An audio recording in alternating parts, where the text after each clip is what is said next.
আসসালামু আলাইকুম viewers, welcome back to my channel Tuya easy কিচেনে আপনাদের সবাইকে স্বাগতম। আজ মজার একটা রেসিপি নিয়ে আপনাদের সামনে হাজির হলাম।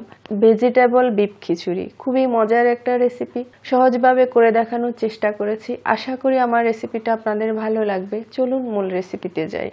এখানে আমি গরুর মাংস নিয়েছি, 500 গ্রাম হবে। আর মাংসগুলো আমি একটু ছোট ছোট করে কেটে নিয়েছি, খুব একটা বেশি বড় করিনি। আর ভালো করে ধুয়ে পরিষ্কার করে নিয়েছি। আর এখানে নিয়েছি 3টা তেজপাতা, 1 টুকরো দারচিনি ভেঙে নিয়েছি, 3টা লং, 3টা এলাচ থেতো করে নিয়েছি। এগুলো একসাথে সব দিয়ে দিলাম। দিয়ে দিচ্ছি 1.5 চা চামচ আদা বাটা, 1.5 চা চামচ রসুন বাটা, 1/2 চা চামচ হলদের গুঁড়ি, 1/2 চা চামচ মরিচের গুঁড়ি। ঝাল যদি কেউ বেশি খান আর একটু বাড়িয়ে দিতে পারেন। লবণ দিয়ে দিলাম 1/2 চা চামচ, ধনিয়ার গুঁড়ি দিয়ে দিলাম 1/2 চা চামচ, জিরার গুঁড়ি দিয়ে দিলাম 1/2 চা চামচ, সয়াবিন তেল দিয়ে দিলাম 1 টেবিল চামচের মতো। সব একসাথে এখন ভালো করে মেখে নিচ্ছি। বন্ধুরা, এখানে আমি পেঁয়াজ কুচি দিতে ভুলে গেছিলাম, অবশ্য আমি পরে অ্যাড করেছি, সেটা ভিডিওতে আসেনি। তা আপনারা এখানে পেঁয়াজ কুচি দিয়ে দিবেন 1-1.5টার মতো।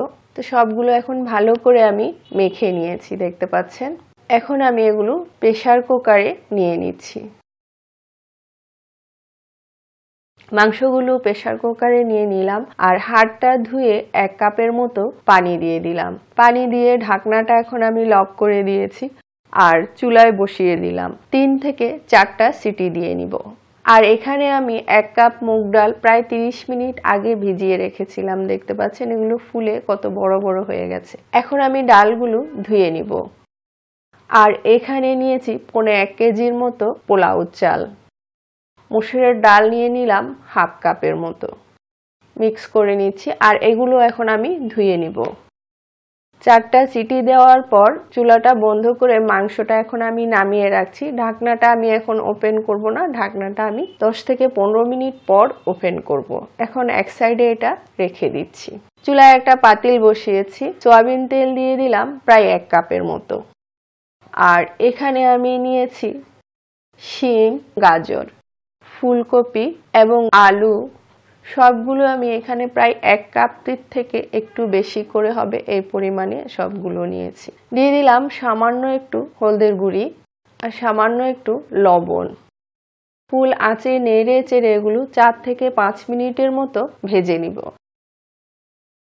তো প্রায় 5 মিনিটের মতো আমি নেড়ে চেড়ে এগুলো ভেজে নিয়েছি। এখন আমি তেল থেকে ছেঁকে সবজিগুলো উঠিয়ে নিচ্ছি।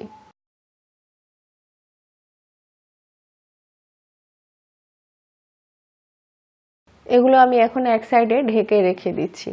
আর এখানে নিয়েছি 4টা এলাচ থেতো করে, 2 টুকরো দারচিনি ভেঙে নিয়েছি, 3টা তেজপাতা নিয়েছি, 1/2 চা চামচ গোটা মেথি, 1/2 চা চামচ গোটা জিরা। এগুলো সব একসাথে তেলে দিয়ে দিলাম। কয়েক সেকেন্ড নেড়ে চেড়ে একটু ভেজে নিব, সুন্দর একটা ফ্লেভার বের হওয়া পর্যন্ত। কয়েক সেকেন্ড ভাজার পর পেঁয়াজ কুচি দিয়ে দিলাম 1 কাপের মতো। এখন 2-3 মিনিটের মতো নেড়ে চেড়ে পেঁয়াজগুলো ভেজে নিব। 2-3 মিনিট ভাজার পর 1.5 চা চামচ রসুন বাটা দিয়ে দিলাম, 1.5 চা চামচ আদা বাটা দিয়ে দিলাম। হালকা একটু নেড়ে চেড়ে হলদের গুঁড়ি দিয়ে দিলাম 1/2 চা চামচ, ধনিয়ার গুঁড়ি দিয়ে দিলাম 1 চা চামচ, জিরার গুঁড়ি দিয়ে দিলাম 1/2 চা চামচ, লবণ দিয়ে দিলাম 1 চা চামচ, গরম মশলা দিয়ে দিলাম 1 চা চামচ, সামান্য পানি দিয়ে দিলাম। সব একসাথে ভালো করে নেড়ে চেড়ে 2-3 মিনিটের মতো ভেজে নিব। 2-3 মিনিট ভাজার পর ধুয়ে রাখা মুগ ডালগুলো দিয়ে দিলাম। মুগ ডালে একটা গন্ধ থাকে, তাই মুগ ডালটাকে যদি এভাবে মশলার সাথে একটু ভেজে দেন তাহলে আর ডালের গন্ধটা লাগবে না। সেজন্য 2-3 মিনিটের মতো নেড়ে চেড়ে ভেজে নিব। 2-3 মিনিট ভাজার পর আমি ধুয়ে রাখা পোলাও চালটা দিয়ে দিলাম। চালটা আমি 20 মিনিট আগে ধুয়ে নেটে রেখেছিলাম পানি ঝরার জন্য। দেখতে পাচ্ছেন পানিটা ঝরে এখন একদম শুকনো হয়ে গেছে। আর এখন দিয়ে দিলাম। এখন নেড়ে চেড়ে কন্টিনিউ ভালো করে এটা 2-3 মিনিট ভেজে নিব। চালটাকে যদি এভাবে একটু ভেজে নেন তাহলে আর ক্যাতক্যাতা হবে না, ঝরঝরা হবে, খুব সুন্দর হবে খিচুড়িটা। খুবই মজার একটা রেসিপি। এখন শীতের মৌসুম, পিকনিকের মৌসুম, যে কোনো ছোটখাটো অনুষ্ঠান বা পিকনিকে অল্প খরচে এটা করতে পারেন, সবাই খুবই পছন্দ করবে। আশা করি আমার রেসিপিটা আপনাদের ভালো লাগবে। আর আমার রেসিপিটা যদি ভালো লাগে লাইক কমেন্ট শেয়ার করবেন, আমার চ্যানেলটি সাবস্ক্রাইব করবেন, আমার পাশে থাকবেন, অনুরোধ রইল সবার কাছে। 2-3 মিনিট ভাজার পর ফুটন্ত গরম পানি দিয়ে দিলাম আমি প্রায় 2 লিটারের মতো। পানি দিতে হয় চাল যতটুকু তার ডাবল। আমার চাল ডাল মিলে প্রায় 1 কেজির থেকে একটু বেশি আছে, তাই আমি 2 লিটারের মতো পানি দিয়ে দিলাম। ভেজে রাখা সবজিগুলো দিয়ে দিলাম। আর এখন ফুল আছে 3 থেকে 4 মিনিট রান্না করব। ঢেকে দিলাম। ফিরে আসলাম 4 মিনিট পর। দেখতে পাচ্ছেন একদম বুটবুট করে ফুটে উঠেছে। এ পর্যায়ে আমি 2টা টমেটো কুচি দিয়ে দিলাম। দিয়ে দিলাম বেশ কিছু কাঁচা মরিচ। যেহেতু আমি গুঁড়ি মরিচ ইউজ করি নাই, তাই আমি কাঁচা মরিচের পরিমাণটা একটু বেশি করে দিলাম। আর এখানে নিয়েছি 1 কাপ মটর। মটরগুলো আমার আগে থেকে সিদ্ধ করা, তাই আমি এখন দিচ্ছি। আপনাদের মটরটা যদি কাঁচা থাকে তাহলে সবজির সাথে ওগুলো একটু ভেজে নেবেন।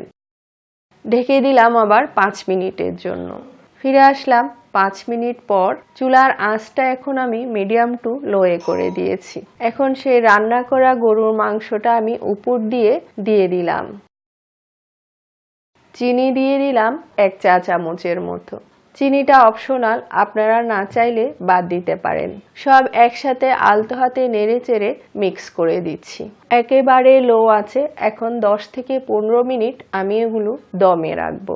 ঘি দিয়ে দিলাম 2 চা চামচ। এতে সুন্দর একটা ফ্লেভার আসবে। শেষের দিকে একটু ঘি অবশ্যই দিবেন। ধনিয়া পাতা কুচি দিয়ে দিলাম বেশ কিছু। ঢেকে দিলাম। ফিরে আসলাম 15 মিনিট পর। এখন আলতো হাতে নেড়ে চেড়ে দিচ্ছি একটু। দেখতে পাচ্ছেন কি সুন্দর হয়েছে খিচুড়িটা, আর খুব সুন্দর ফ্লেভার বেরিয়েছে। আমার খিচুড়িটা কমপ্লিট রেডি। দেখতে পাচ্ছেন। এখন আমি আপনাদেরকে গরম গরম পরিবেশন করে দেখাচ্ছি। দেখতে পাচ্ছেন কালারটা কত সুন্দর এসছে।